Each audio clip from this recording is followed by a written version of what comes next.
Welcome to another chapter of Isaac's Ideological Impressions. We have Isaac here, and I again would like to remind our listeners that Isaac would be more than willing to answer any questions you have. If you want to get put your hands around what our young generation thinks about certain things, this is a prime way for you to find out. So let us get started here today, Isaac. You know, yesterday we talked about the inaction of Attorney General Pam Bondi. Let me tell you what worries me. We found out sometime after President Trump left office his first term that he had wanted to fire his then Attorney General Bill Barr. However, Glitch McConnell informed President Trump that if he fired him, the Senate would not hold a hearing on any potential replacement nomination. So Trump was basically cornered, and he had to live with the Rhino Epstein protagonist Bill Barr to finish out his term. Do you think something similar might be happening now? I ask this question because the president has come out multiple times and stated he thought various situations needed DOJ investigations. Yet nothing is happening. Nothing. So Isaac, what is your take to this? So that just makes me question who really has the power. And I don't think it's our president, and I don't think it's been our president for the past several years, at least since I've been alive. I feel like, we now know that the Jews run the media and they have a lot of control over our politicians, so maybe they're making the decisions and not our president. I just think it's all a big scam, and it's all coming to light now. It's sooner or later they're going to have to respond with something crazy other than people just being anti-Semitic. Yeah, it just makes me wonder who really has the power. Okay, someone named Steve Lookner has posted on X that unidentified drones have been spotted flying over Fort McNair, which just happens to be the base where Secretaries Marco Rubio and Pete Hegseth live. I want to say, here we go again. When one watches what happens with drone warfare, one has to be concerned about this. This problem dates back to the Biden administration, yet they apparently have no answer. Does something like this concern you, Isaac? Yeah, it just makes me think who's the real powerhouse. If we can't take out or at least investigate flying drones that are protecting, that are flying over a place that's protecting, I'd say, pretty valuable people. But we obviously have no answer for that, and that's pretty concerning, and I feel like that should be concerning to a lot of people if we just have random, unidentified flying objects hovering over our valued politicians. Good answer, Isaac, but let me continue on with this topic. I remember reading a news article about a year ago. New York City was then seeking federal approval to deploy an anti-drone technology they had. If I remember correctly, they had drones that were programmed to fly above the unidentified drone, and then they would deploy a large net that would rain down on the unidentified drone and bring it to the ground. Now, New York had this tested, and it worked flawlessly. So if New York City, a real liberal hellhole, has this technology, why hasn't it been deployed to our military bases? I think they probably, I don't know. That's like my answer, really. It's like, I feel like we obviously have the technology, so why aren't we using it? Either they want those flying drones there, or we're really just stupid. It's one or the other. We either want them there, or we know about it and obviously still want them there. I mean, it's like, why are we letting random drones that we don't even know just flying over America just like it's the Middle East or something? All right. Alex Jones at InfoWars gives us what he calls a, quote, big election rigging update, end quote. He then states that, quote, voting machines could be accessed remotely according to a deposition of former director at Dominion, Eric Coomer. This blows a hole in the waterline of what you've been hearing for 5 years and 3 months. It's all a lie, end quote.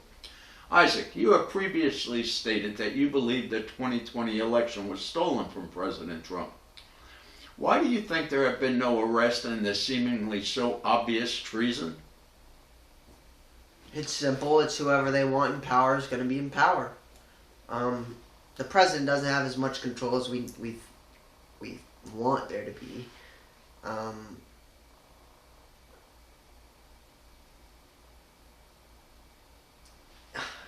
I mean, if there's such a thing as election fraud, then why? Like, it's so corrupt, and everyone just needs to wake up. Like, false votes are being casted. These aren't our votes for sure. So whose votes are they? We don't know. Like, everyone's like, okay, Russia's having fraud. Putin's been in power for so long. Like, Russia's just complete totalitarianism and all that. Like, we're kind of in the same position here, don't you think? We don't even have control over who our president is. It's ridiculous. Okay, good answer. Now, Kathy Hochul, the uber leftist governor of New York, has stated, quote, I need people of high net worth to support the generous social programs that we want to have in our state. There are some patriotic millionaires who stepped up, okay? Cut me the checks. But if you want to be supported, maybe the first step should be to go down to Palm Beach and see who we can bring back home, end quote. I wonder if they drug test governors. She is seemingly delusional to think that people who left to avoid the higher tax rates will now suddenly return to pay those same covetous tax rates. Pure insanity in my book, but what do you think, Isaac? Don't get me wrong, I like New York. I think it's a beautiful state. I think almost all of our states in America are very beautiful. But when you have corrupt governors who clearly are not really on the right mindset, they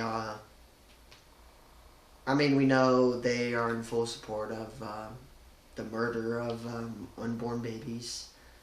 I mean, I think, and then the fact that they're like asking for more money, like people are purposely moving away and moving to red states because it's cheaper. Like, I'm from Tennessee, and Tennessee's kind of a gold mine. Like, you can easily get a pretty good job there. It's cheap. It's nowhere near like New York. It's not as overcrowded. I mean, I had several friends that were from California, and I didn't have any from New York, but from California, and they moved, and their parents were telling me that it's like, it's just too expensive. And the thing is, after COVID, everyone's working from home, and so they're getting the same paycheck that they would be making in California, which is way higher than the paycheck that you're getting in Tennessee, just because it's cheaper, and they're moving away because they can, and because the government system in these blue states are pretty terrible. Isaac, I get so angry when I hear Republicans say that they are either not voting Republican or voting for Democrats simply because Trump has done something they disagree with. These people are obvious loons because the Democrats have clearly shown everyone what they believe in. So, if you want the southern border reopened, if you want to work to support illegal immigrants, then vote Democrat. If you want men in the women's room and ladies in the men's room, then certainly the Democrat should be your choice. I could go on, but I think I made my point.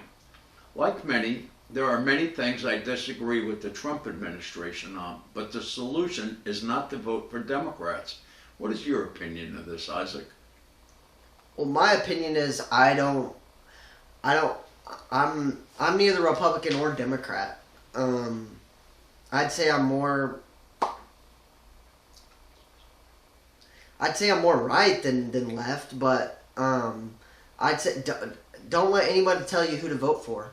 Vote for who you think is the right president. I'm going to vote for what I think is biblically right. So I think the Republican way is better than the Democrat way, which in my opinion is completely corrupt, and well, they're both correct. But they support the abortion of unborn babies. That should be the number one. That's my number one reason why I'm not voting Democrat.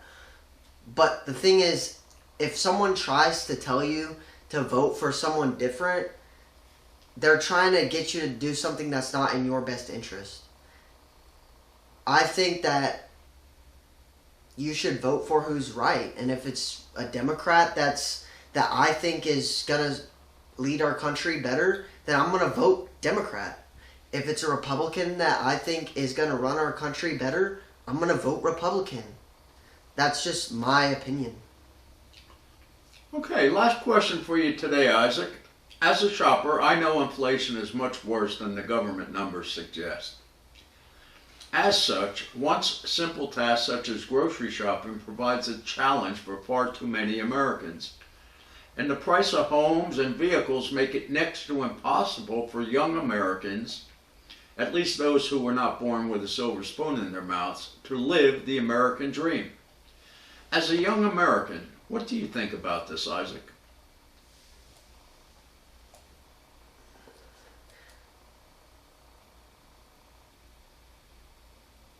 I think our nation is rapidly changing.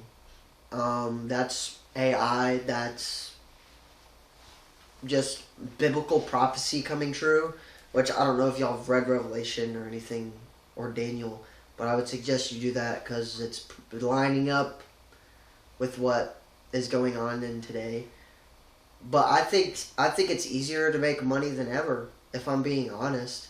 There's trade school, there's social media, there's sales. I mean, kids my age are making millions of dollars a month. I mean, not a month, millions of dollars just by selling T-shirts on Instagram and TikTok. Like, if you want to make money today, you can make money today. But I think it doesn't matter how much money you make. If our economy isn't stable, then it doesn't matter how much money you make. If our economy is unstable, then you're screwed either way, rich or poor. Okay, Isaac, good job today. Again, in closing, let me remind anybody out there, if you have any questions that you would like Isaac to answer, feel free to comment below. Put them down below, and we'll get to them. Yep. Thank you, everyone. Have a great day, and stay safe in this blessed. crazy world we now live in.